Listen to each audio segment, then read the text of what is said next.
Here's what Debbie says. Sheila, I'm an older mom, 53 years old, to our youngest, 14. I think I've got you beat, Debbie, because I'm 52 and our son is 12, so I may have you beat by a year there. But our youngest has special needs: Asperger's syndrome, Tourette's syndrome, and a mood disorder. Wow, that has to be so challenging. I'm constantly battling depression and anger issues.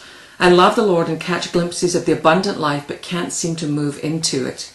My me time consists of sitting in the car while my daughter has her ice skating lesson, or I can wait until everyone is asleep so I can feel I finally breathe for the day, and yet I never can relax.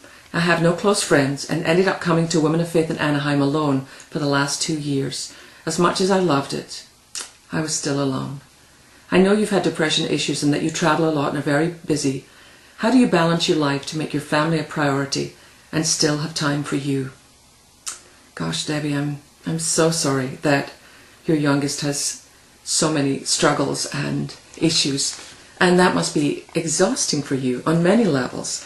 Spiritually, it has to be exhausting. Emotionally, just physically, you have to be worn out.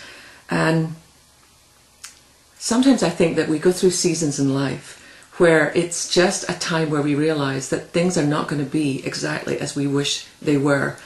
I wish that there was some way, though, Debbie, that you were able to even just have someone, maybe for one day a week. I'm not quite sure whether you work or not, but you say you never get to relax. But I wish you could have one day where maybe you could have someone who would pick your daughter up, or just in the time where she's at school, that you could maybe even just do something. You know what really helped me when I was struggling with a little bit of a spiral with depression? Now, I still take medication, and I'm very grateful for that. That helps me.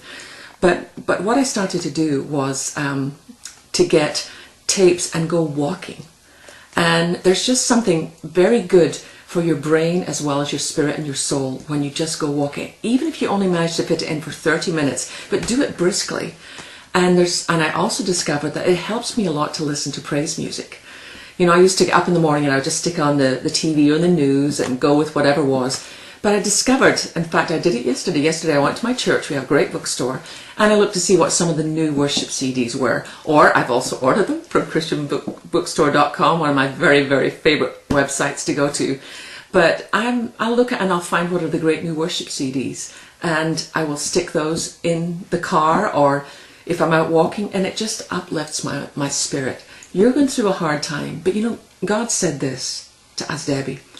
He will never give us more than we're able to bear. Now, if you're like me, there's times when it seems like it is more than we can bear. But we have to take God at His word.